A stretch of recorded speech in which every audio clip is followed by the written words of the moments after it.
Coming up on this edition of ATV News. That was it's a day to remember. We'll show you why Utah State's tractor parade is more than the tractors. You try to fit into a niche that you just say, well, let's try to make it safe. We'll show you why your fall adventures at corn mazes in the valley may come to an end. Wait, where's Elvis Presley? Are you related to Elvis or Babe Ruth? We'll show you where you can find out about your famous relatives. It's hot outside today. In weather, I'll tell you when the rain might cool things down. In sports, I'll tell you what women's soccer did after beating BYU and how volleyball's 5-set thriller turned out. All that and more, this is ATV News.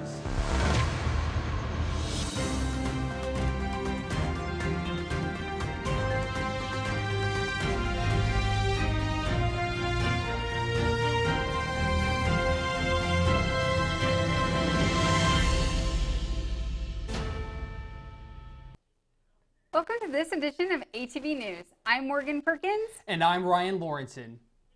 The College of Agriculture and Applied Sciences wrapped up Ag Week with their annual tractor parade.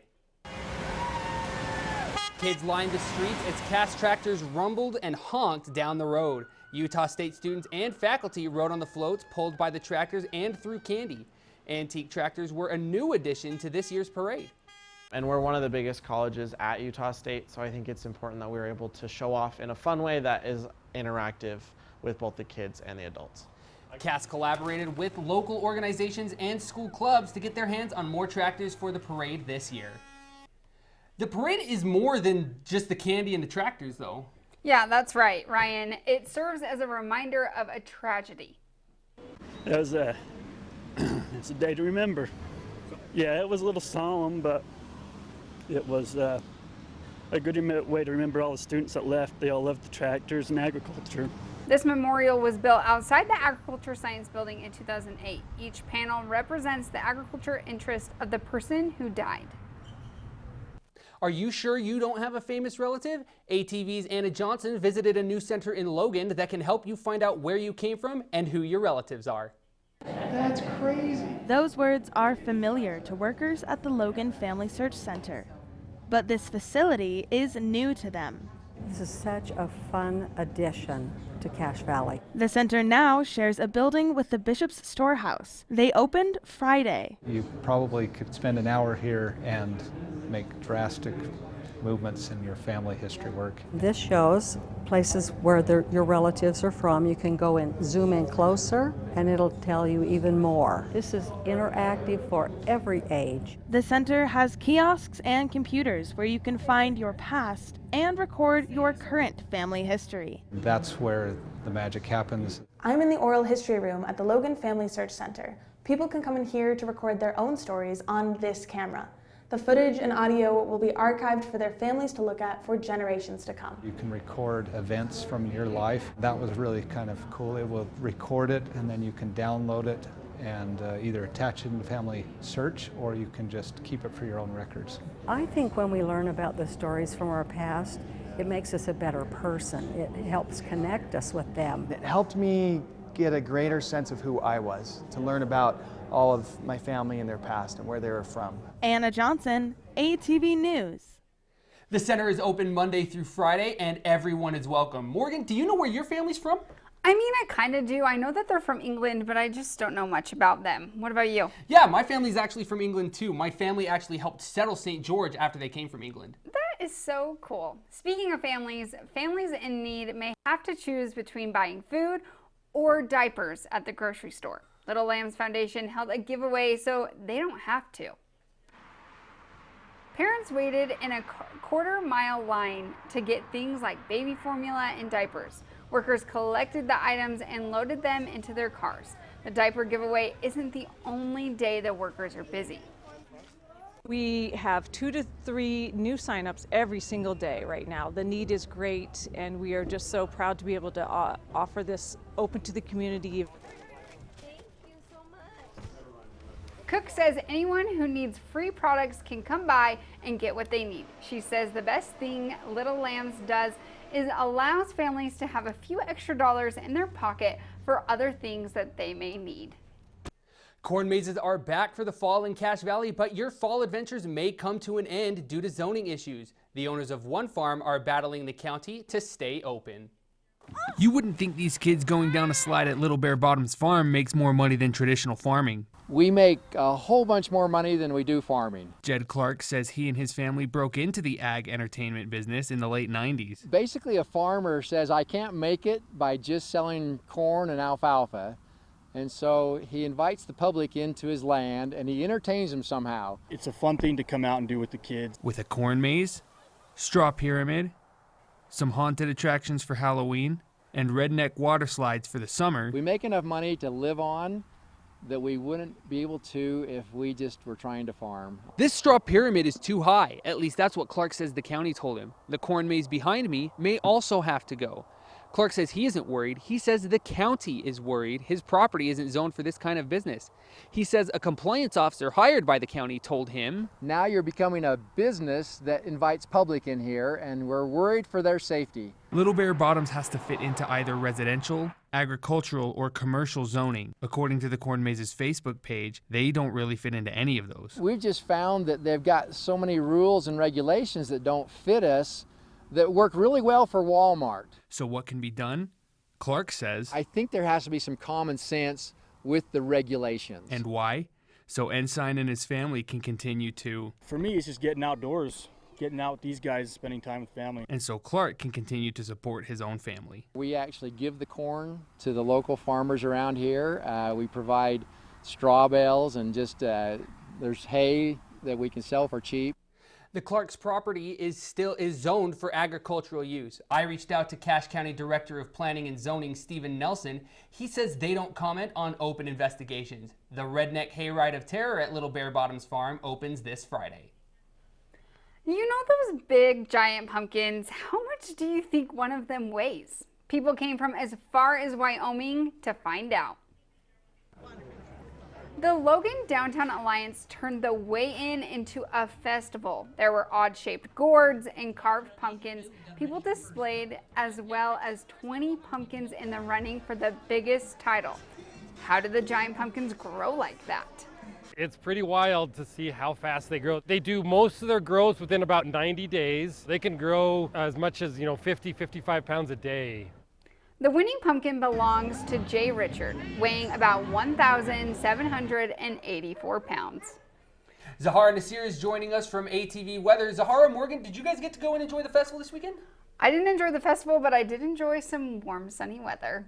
I did see a few pumpkins outside, and I mean, with all those pumpkins, it's starting to look a lot more like fall. Let's head over to our fall foliage map to see how soon it's going to be before we can start enjoying those autumn colors. Here I've got a look at our foliage map, and you can see how soon we're going to be seeing the leaves changing into different colors.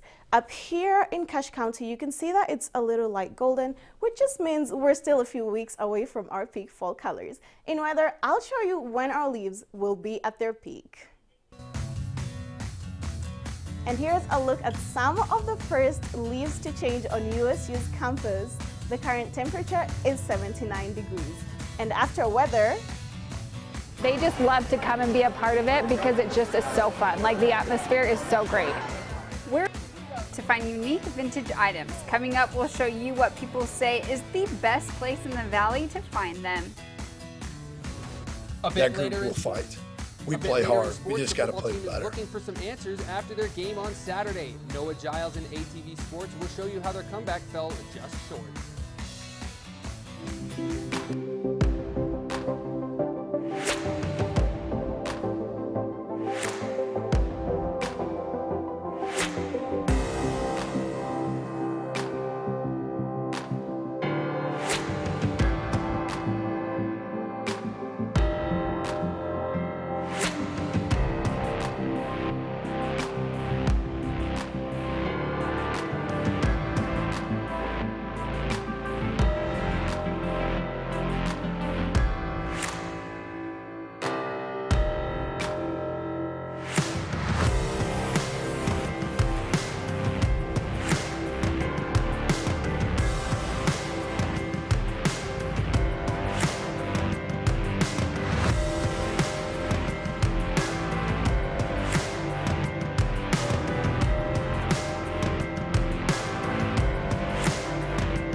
Welcome to ATV Weather. I'm Zahra Nasir. We've been having pretty great weather, so let's take a look at the national radar to see how that's looking all around the nation. If you take a look at over here in the west coast, you can see that there's a little bit of precipitation, some rainfall, and some snow, and that might be some of the weather that's going to be hitting us a little bit later in the weekend, but I'll tell you more on the 7-day forecast. And if you look at in the middle of the nation, you can see that there isn't really a lot happening. It's just a little bit of clear skies, but this next map will tell different. Let's take a look at the national temperatures. If you look at the national temperatures, you can see that there are different colors going on here. The yellow, the oranges are representing a little bit of a hot temperature, and then the blues here are representing a little bit of a colder temperature. And then if you look down here in Arizona, you can see that it's a little bit red, which means they're actually having pretty hot weather. Now let's take a look at the state radar. If you take a look at the state radar, you can see that it's a little bit, it's all clear skies, just as we saw in the national radar.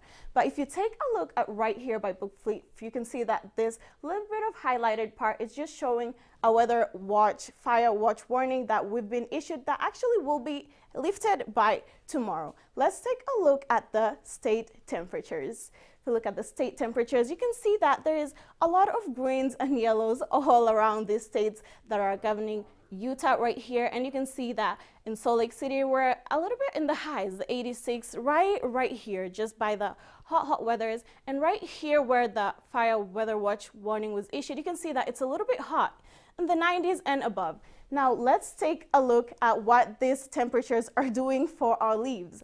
This is the map that I showed you earlier of the fall foliage. If you look at this map, you can see that these are the colors that we're actually experiencing right now, and they're supposed to be changing in the new 2 weeks. The weather that we're experiencing is usually warm, and that's when leaves can create more and they look a little bit greener. But in 2 weeks, that will be changing as the weather is becoming colder. You can see right here, we're up here where it's still a little bit golden, but if you want to see a little bit more color, where it is a little bit peak in fall, you can come down here by Salt Lake City and you can see a little bit more. Now let's take a look at the 7-day forecast. For the 7-day forecast, if you look a little bit at here today, we've had a lot of sun, we've had great weather. It was really hot outside with a high of 79 degrees and a low of 43 degrees. That's going to be a little bit the same for Thursday and Friday, but on Saturday, that weather is going to be changing a little bit. We're going to be seeing cloudy skies with a high of 73 and a low of 46 degrees. On Sunday, though, you might need your umbrellas because there is a 20% chance of some rain coming in there with a high of 73 and a low of 46 degrees. Then on Monday and Tuesday, we'll be back up with nice warm temperatures, but not so much. Might be experiencing some rain. And yeah, you're all caught up on weather. Back to you at the desk, guys. Thanks, Zara. Have you ever seen a grand piano turned into a lamp? They had one at Vintage Market Days, and I checked it out to see what other fun stuff I could find. I think they're just in really good shape. The woman looking over these bells is one of 14,000 people walking through Vintage Market Days. We just wanted to bring something fun to Cache Valley so people could come and have a weekend away and just experience fun and shopping. Make them much anymore. It started 7 years ago. We just felt like Cache Valley was just lacking, like a special event, vintage event. It's a great way for all these people to come support small business, and we love it. Thompson and her partner put this on twice a year, rain or shine. The weather always scares us. Having an outdoor event, you just never know, but the support has been awesome. Here at Vintage Market Days, every booth has a story. Jamie also says that there is something here for everyone. People love to come shop the booth, but they just love to come and be a part of it because it just is so fun. Like the atmosphere is so great. And the food trucks, and then you have like all the shopping, and then you come with your friends or family. Like it's just so fun. Me and my roommate, we have a vinyl at our dorm, so we've been getting some more. Being a vendor can be tricky. What you think will sell doesn't always, but something else comes and it just like, you could sell it like 10 times over. But Thompson says that being a shopper is not. I guarantee you there's something for everybody to come and find. There's treasures. Their next market will be in May of 2024. For more info, visit our Facebook page. Noah Giles is joining us from ATV Sports, and I found some pretty great things at Vintage Market Days, so I was really excited. Vintage stuff is super cool. I really like the old school look. Yeah. I mean, speaking of old, cool, and vintage, mean, that football game on Saturday might have been an all-time classic. I mean, drama and highlights, everything you could ever want in a football game. But we'll have more on that coming up. The McKay Hillstead era is here. We'll show you what records the true freshman quarterback broke in his first collegiate start.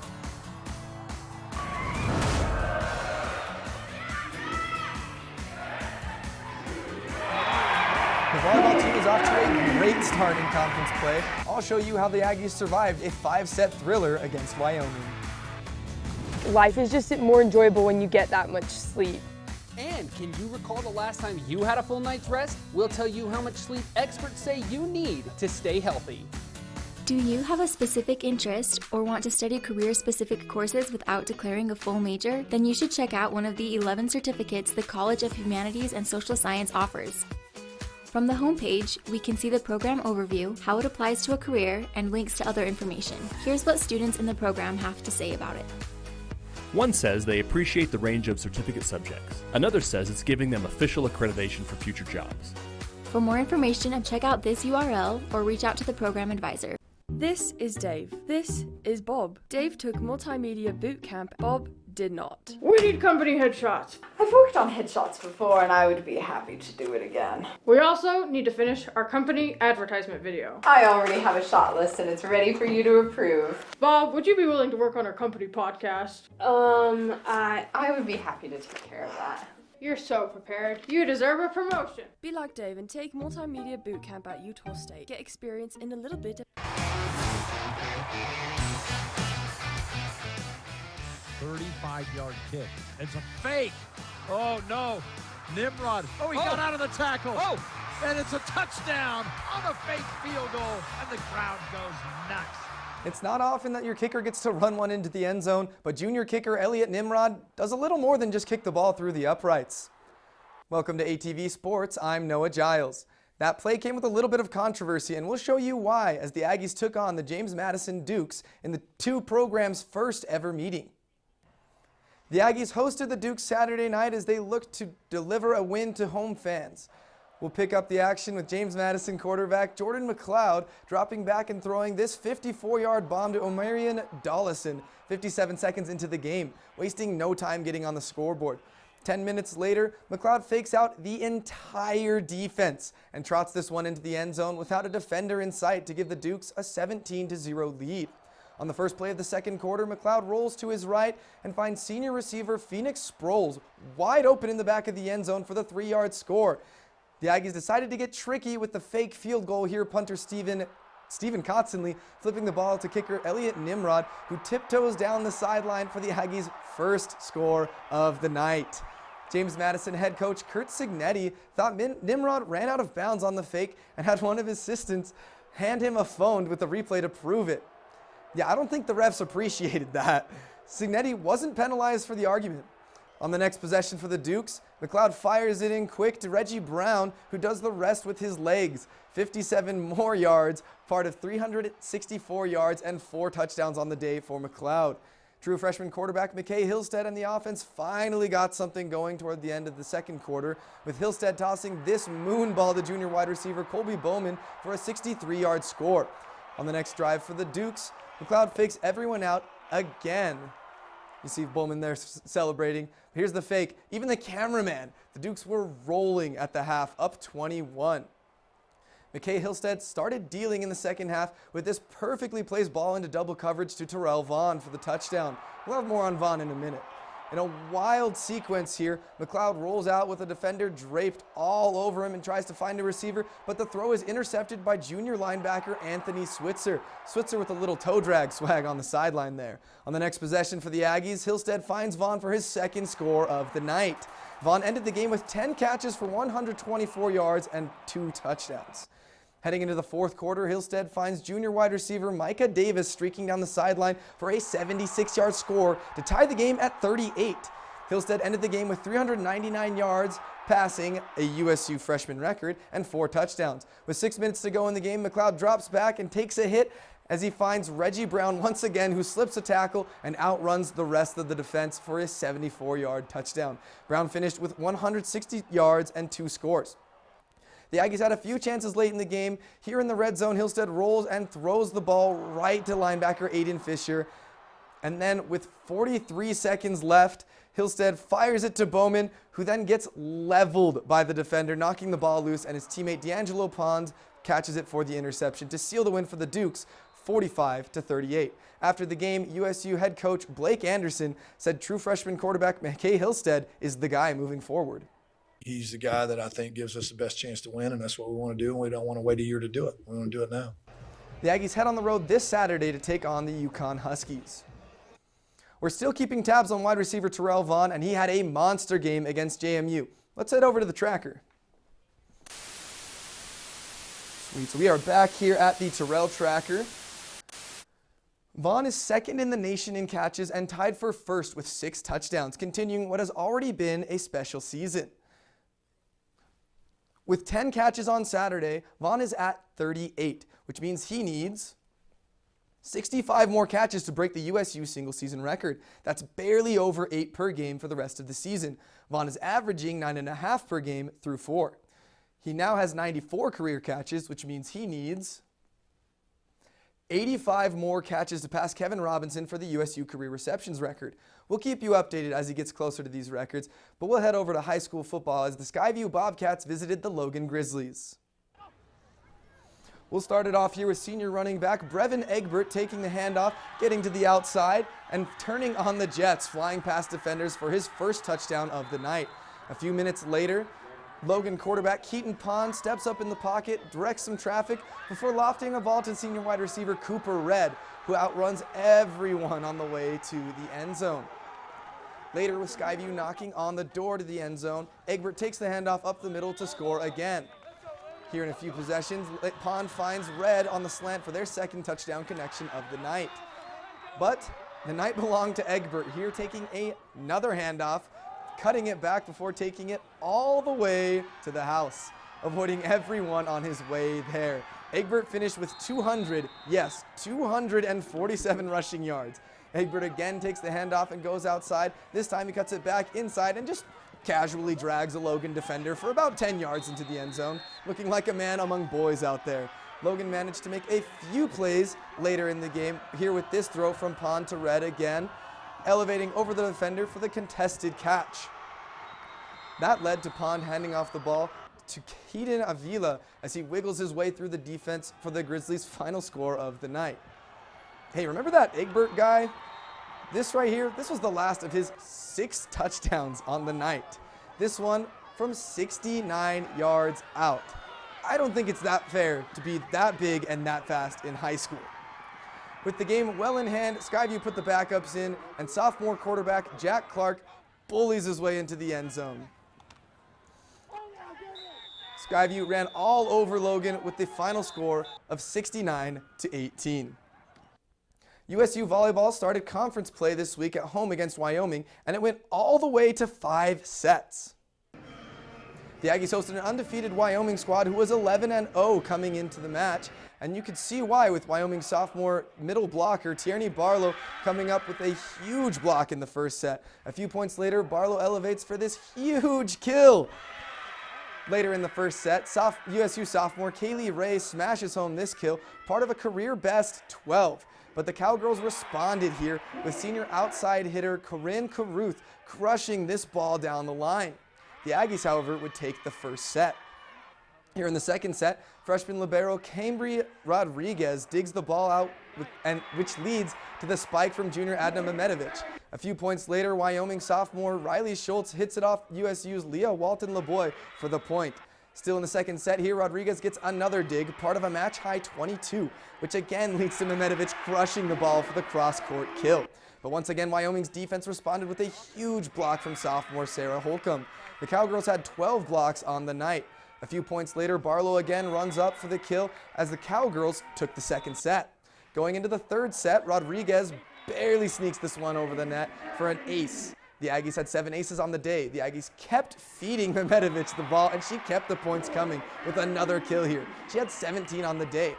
Later in the set, Holcomb tips the ball over the net, and the Aggies scramble to get it, but USU's Shelby Capelon hits it back over the net, and the Cowgirls can't get to it. The Aggies took the third set. Heading into the fourth set, off another dig from Rodriguez, junior setter Beatriz Rodriguez sets up Ray for another kill. Rodriguez led the Aggies with 27 assists. With Barlow serving for set point, she lasers it over the net, and the Aggies can't handle it. We're going to 5 sets, people. The Aggies closed the 5th set on a 7-0 run to seal the deal with this block from senior Kelsey Watson to win the set 15-6 and the match 3-2. The Aggies also hosted Colorado State and beat the Rams 3-1. They head out on the road this week to face New Mexico and Air Force. USU cross country swept the team titles at the NCAA Mountain Regional Preview in Nevada, with the men taking 4 of the top 5 spots and the women taking 8 of the top 12. USU hockey beat UVU 13-2 this week as they prepare for their home opener on Saturday against Idaho State. Women's tennis, junior India Nespor placed 5th in her bracket at the Bedford Cup in the Mountains, beating New Mexico freshman Allison Romero 6-0 and 6-1. Seniors Bowden Zarkovich and Stin Parda Cooper each walked away with individual titles from the Bedford Cup at Air Force last weekend. Their next tournament is this weekend in Colorado Springs for the ITA Cup. Following their win over number 1 ranked BYU, the women's soccer team fell on the road to Air Force 1-0. You're all caught up in sports. Back to you at the desk, Ryan. Thanks, Noah. Being back to school after summer might be a big change for you and your routine as a student, especially when it comes to your sleeping schedule. Zahara Nasir shows you how much sleep experts say you need to stay healthy. Students are walking to their classes to attend lectures. Some of them say managing schoolwork and social life can sometimes be challenging. There's not a lot of time in the day to do a lot of the things that we're assigned and be able to manage all the aspects of life that I want. What is her name, Aaliyah? Hanging out with friends is one way students say they can relax, but sometimes it can be a difficult decision to make. When my friends are out doing something, I'm like, do I go to get like a decent amount of sleep tonight, or do I go out and get some social? Hangouts might be fun, but experts say students should prioritize the sleep to help stay focused, improve their concentration and academic performance, because when they don't do this, it's the opposite. I can tell when I'm more drowsy, I'm not as focused and I can't pay attention as well. A study published in the Proceedings of the National Academy of Science showed that for every hour of nightly sleep lost over the semester, students' grade point average dropped by 0.07 points. This is a student who gets 7 or more hours of sleep, and that is a student who doesn't. This study shows that this student is likely to perform better than the other student and even score higher GPA points. Whenever I'm well rested, I always do better throughout my whole day with everything, with energy, motivation, schoolwork. The Center for Disease Control and Prevention says adults that are 18 to 60 years old need 7 hours of sleep a day to stay healthy. Students say they're doing their best to hit the mark. I try to get a decent amount, even if sometimes you have to sacrifice other things for it. Zahara Nasir, ATV News. Experts also remind you to avoid using electronic devices 30 minutes before bed to help you sleep faster. Thanks for watching this edition of ATV News. You can watch this and other editions on our Facebook page. We'll leave you with shots from the Giant Pumpkin Festival. Have a great week, Cache Valley.